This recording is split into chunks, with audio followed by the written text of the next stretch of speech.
सोनपुर घाटी के ऊंचे पहाड़ों के बीच घिरा एक टूटा फूटा वीरान किला, जहां अब डाकुओं का अड्डा बना हुआ है। अबे बहराम, ये करतब तुझसे होगा क्या? या सिर्फ गोली चलाने में ही माहिर है तू? तू गलत जगह आ गया बे लल्ला। तुझे डाकू नहीं, सर्कस में होना चाहिए था।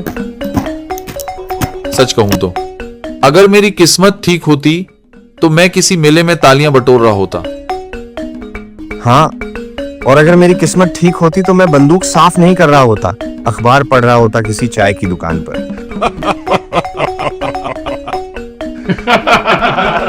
सरदार सरदार, एक तांगा आ रहा है घाटी वाले रास्ते से।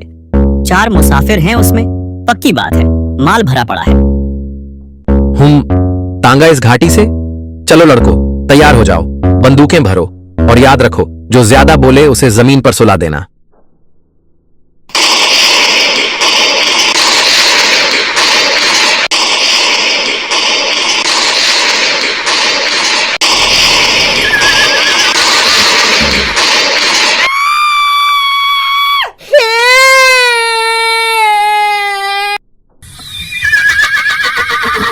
रुक जा तांगे वाले, अगर जान प्यारी है तो तांगा यहीं रोक दे।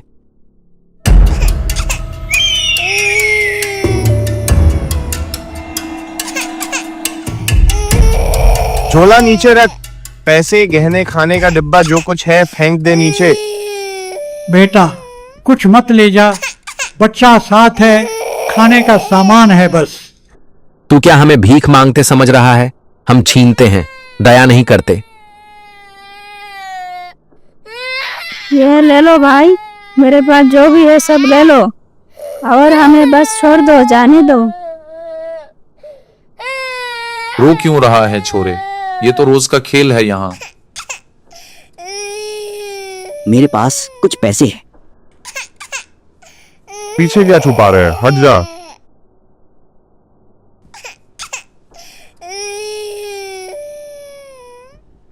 याद रखना, ये सोनपुर घाटी है, यहां से जो जिंदा जाता है वो किस्मत वाला होता है। अब भाग यहां से, वरना लाशें भी वापस नहीं जाएंगी। रतनपुर गांव।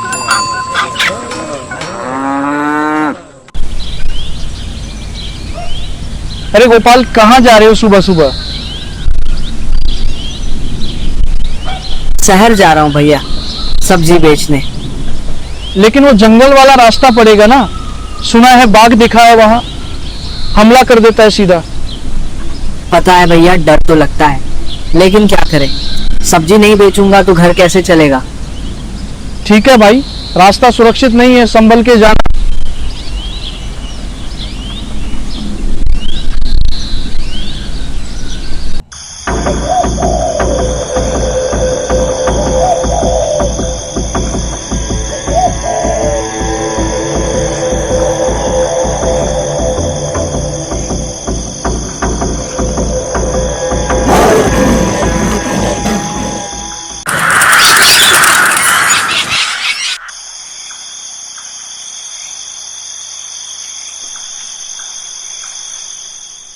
ये कहानी है रतनपुर गांव की।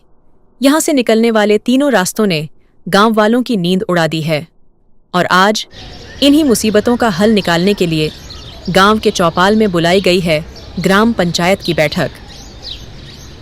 सरपंच जी, वो जो शहर वाला रास्ता है ना, वो पूरा जंगल से जाता है। हम सब्जी लेकर शहर जाते हैं बेचने, पर जब भी निकलते हैं बाघ रास्ते में घात लगाए बैठा रहता है। उसे जो दिखता है चट कर जाता है। कई बार तो हमारी जान भी मुश्किल से बची है। परसों की बात है, हमारे गांव के गोपाल भैया पर हमला कर दिया था, बेचारा बच नहीं पाया। अब हालत ये है सरपंच जी कि हम डर के मारे शहर नहीं जा पा रहे। सब्जी खेत में सड़ रही है, कमाई का कोई और रास्ता नहीं है, घर में चूल्हा जलना मुश्किल हो गया है। कृपा करके कुछ कीजिए, वरना हमारा जीना हराम हो जाएगा। हरे राम, तुम जो कह रहे हो वो सिर्फ तुम्हारी नहीं बल्कि पूरे गांव की तकलीफ है। हमारे गांव के लोग शहर तक नहीं जा पा रहे, ना व्यापार कर पा रहे, ना दवा ला पा रहे, और इसकी वजह सिर्फ वो जंगल नहीं है बल्कि वो बाघ है। इसका हल निकालना ही पड़ेगा। सरपंच जी, वो सोनपुर जाने वाला रास्ता जो पहाड़ी घाटियों से होकर जाता है, अब डाकुओं का अड्डा बन गया है। वो डाकू पहाड़ियों पर छुपे रहते हैं, बंदूकें ताने हुए राहगीरों को रोकते हैं। रुपए पैसे ही नहीं, खाने का डिब्बा तक छीन लेते हैं। और कई बार तो लोगों को बेरहमी से पीटते भी हैं। हाँ सरपंच जी, पिछले हफ्ते सुरेश चाचा को इतना पीटा कि बेचारे अब तक बिस्तर पर हैं। एक बार हमारे पड़ोसी का लड़का गया था बहन की शादी में, लौटा तो ऐसा पीटा हुआ था कि हम पहचान ही नहीं पाए। सरपंच जी, रामनगर जाने वाला रास्ता भी क्या कम है। हम तो सोच रहे थे कि कम से कम रामनगर वाला रास्ता ही बचा है, पर अब वहाँ भी इंसान नहीं कोई और बस गया है। क्या मतलब? वहां कौन है? भूत है सरपंच जी, पीपल के उस पुराने पेड़ पर जो रास्ते के किनारे है। जैसे ही सूरज ढलता है और अंधेरा गहराने लगता है, उस भूत की आंखें खुलती हैं और फिर जो भी उस रास्ते से गुजरता है उसका मार पीटना शुरू। कभी किसी का सामान को तोड़फोड़ शुरू कर देता है, जैसे ये उसका रोज का खेल हो। अब बताइए हम कहाँ जाएं सरपंच जी? शहर वाला रास्ता बाघ खा जाता है, सोनपुर में डाकू लूट लेते हैं और रामनगर में भूत पीट देता है। गांव तो जैसे चारों तरफ से बंदीगिरी बन गया है। देखो भाइयों और बहनों, अब ये मुसीबत हमें ही दूर करनी है। कब तक हम डर डर के जीते रहेंगे? हमारे गांव के नौजवान आखिर किस दिन काम आएंगे? ताकतवर भी हैं, समझदार भी हैं, पढ़े लिखे भी हैं। गांव की रक्षा अगर करनी है तो बच्चे, बूढ़े और औरतें थोड़ी खड़े होंगे। हाँ, इसमें खतरा जरूर है, जान जाने का भी डर है, इसलिए कोई जबरदस्ती नहीं है। जो भी करना चाहे अपनी मर्जी से करे, पर याद रखना ये काम गांव के लिए है, अपने लोगों के लिए है। और एक बात, मैं अपनी बेटी के लिए वर ढूंढ रहा हूं, और जो नौजवान इन तीनों रास्तों की मुसीबतों को खत्म करेगा उससे मैं अपनी बेटी की शादी करूंगा, क्योंकि जो पूरे गांव की हिफाजत कर सकता है वो मेरी बेटी की जिंदगी भी संभाल सकता है।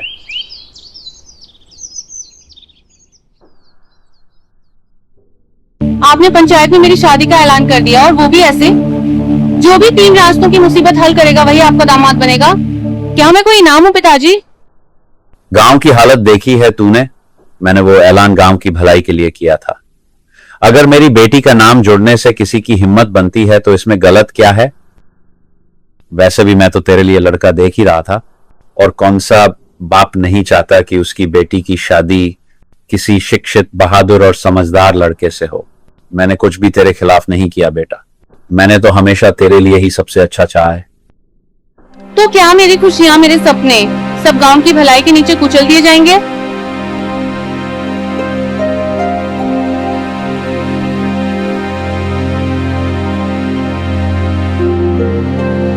तू बहुत छोटी थी जब तेरी माँ हम दोनों को छोड़कर चली गई थी। तेरी हंसी ही मेरी दुनिया है। तू उदास होती है तो मैं चैन से सो नहीं पाता हूँ। आपको वो लड़का पसंद नहीं, मुझे मालूम है, लेकिन उसने कभी मेरा साथ नहीं छोड़ा पापा। जब मैं स्कूल में फेल हुई थी, जब मैं बीमार पड़ी थी, हर बार वो ही मेरे पास था। आपको वो कमजोर लगता है, लेकिन मेरे लिए वो मेरी ताकत है।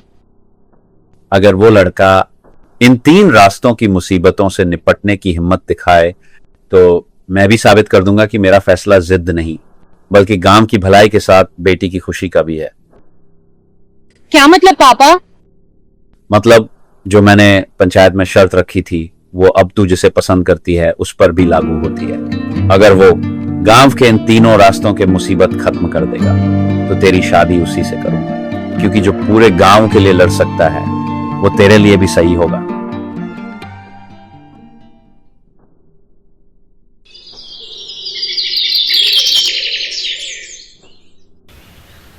लेकिन भूत भूत सच में हुआ तो लड़ाई के आगे जीत। अब चाहे बाघ हो या भूत, मैं पीछे नहीं हटूंगा। ठीक है, अगर भूत से बच गया तो अगली चाय मेरी तरफ से, नहीं बचा तो तेरे तेरवी की चाय भी मैं ही पिलाऊंगा। इस बार नाम कमाने का मौका है, वरना जिंदगी भर चप्पल सिलते रहूंगा लाला जी की दुकान में। जोश ठीक है, पर होश भी रख, कहीं नाम कमाने के चक्कर में जान गंवाना ना पड़ जाए।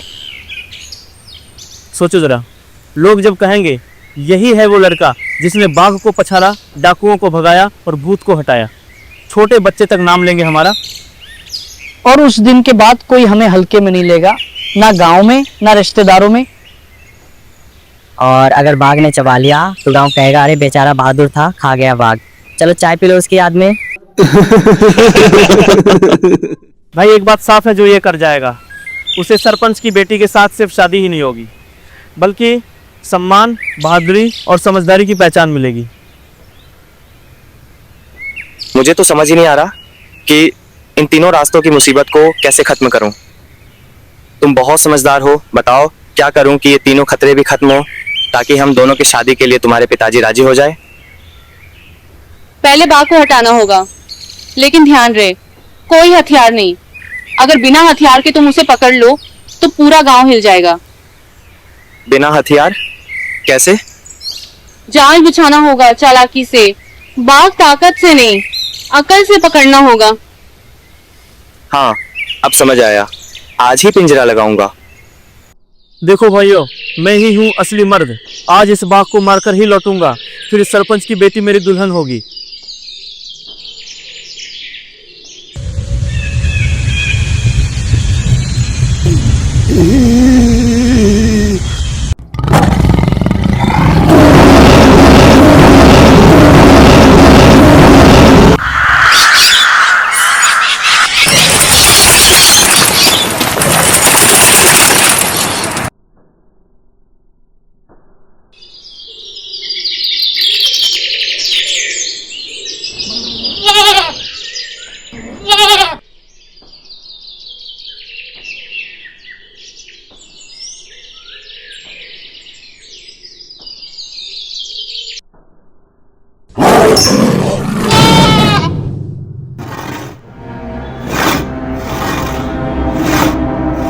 अब इस भूत का खेल खत्म। ये पेड़ अब नहीं रहेगा और न ही उसका डर।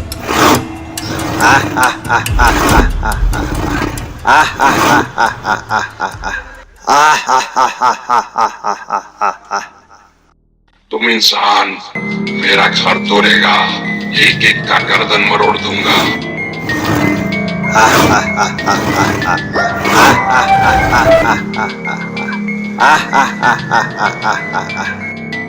ये ले, फिर यहाँ कभी दिखाई मत देना।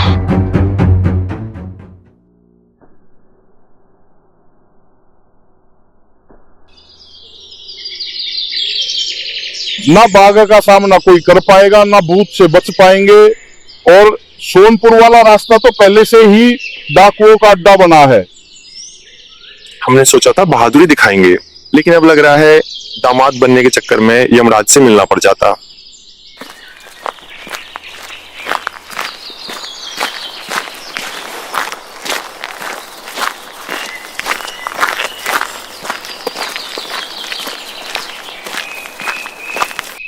लो, सरपंच जी भी आ गए। सरपंच जी गांव के नौजवान भूत से भिड़ने गए।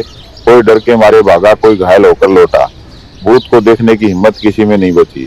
अब सबका जोश ठंडा पड़ चुका है। बाघ के सामने खड़ा होना आसान नहीं है सरपंच जी, वो तो सीधा गले पर छपटता है। और वो डाकू के पास तो बंदूक है, उनसे लड़ना बहुत ही मुश्किल है। ये है वो बाघ जिसने हमारी राहें बंद कर दी थीं, लेकिन इसे मैंने एक भी हथियार का इस्तेमाल किए बिना खून बहाए मैंने बाघ को पकड़ लिया है।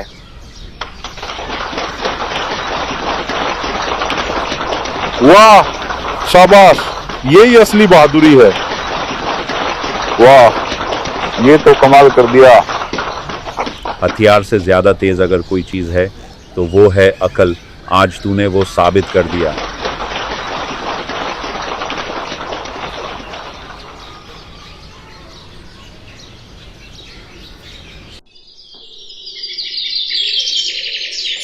तुमने यहाँ क्यों बुलाया? तुम्हारे पापा देख लेंगे तो बड़ी गड़बड़ हो जाएगी। पापा को पता नहीं चलेगा, तुम टेंशन मत लो। मैं तो बस ये पूछना चाह रही थी, अब दूसरे रास्ते का क्या करें? वो डाकू तो इतने बेरहम है कि किसी को जिंदा नहीं छोड़ते। मेरे पास एक आइडिया है। डाकू भी इंसान होते हैं और इंसानों को सबसे ज्यादा क्या चाहिए? खाना। हम स्वादिष्ट खाना बनाएंगे, पूरी, सब्जी, मिठाई, लेकिन उसमें हल्का जहर मिलाएंगे। खाना गधे की पीठ पर बांध देंगे और उन्हें उसी रास्ते पर भेज देंगे। हाँ, ये ठीक रहेगा। मैं खाना रेडी करके देती हूँ।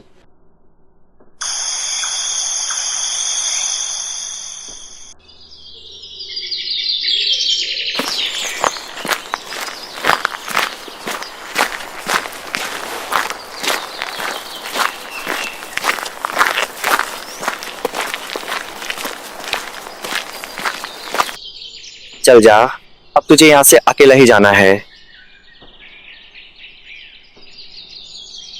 अरे रुक जा बे गधे, लगता है इसका मालिक हमारे डर से पहले ही भाग गया।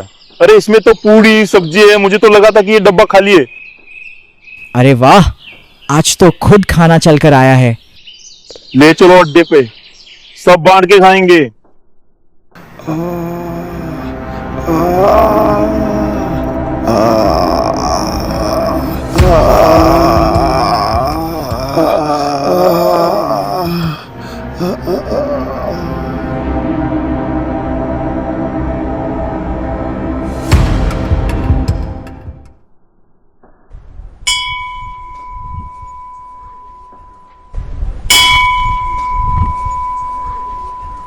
पूजा तो हो गई, अब बताओ तीसरे भूत वाले रास्ते का क्या करें?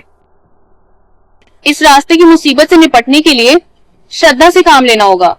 गांव के बाहर जो पहाड़ी के नीचे साधु बाबा रहते हैं, उनसे मिलो, वही कुछ उपाय बताएंगे। भूत से डर तो नहीं लगता, लेकिन वो पीपल का पेड़ बहुत अजीब है। वहां अंधेरा होते ही कोई रोता है, कोई हंसता है। डरो मत, साधु बाबा जो बोलेंगे वही करना, और उसके बाद तीसरी सड़क भी सुरक्षित हो जाएगी। बाबा, गांव की तीसरी सड़क पर एक पीपल का पेड़ है। वहां कुछ है, अंधेरा होते ही वहां से गुजरने वालों को परेशान करता है। मैं जानता था कोई एक दिन इस सवाल के साथ जरूर आएगा।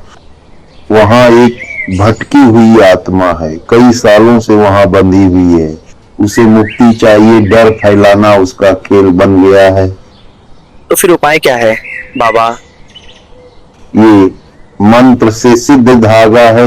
इसे आज दिन ठीक 12 बजे पीपल के पेड़ के तने पर 7 बार घुमाकर बांध देना, बिना पीछे देखे वहां से लौट आना। कोई आवाज दे तो भी मत रुकना। ओम भूत प्रेत बाधा निवारणाय नमः। क्यों आया है? ओम भूत प्रेत बाधा निवारणाय नमः। ये मेरी जगह। ओम भूत प्रेत बाधा रमेश तेजी से पेड़ के तने के चारों ओर घूमकर धागा को लगाते ही भूत हमेशा के लिए पेड़ छोड़कर चला जाता है। ओम भूत प्रेत बाधा निवारणाय नमः। रमेश ने हिम्मत से हर एक रास्ते का हल निकाल दिया। अब मुझे यकीन हो गया है कि ये मेरी बेटी का साथ निभा सकता है।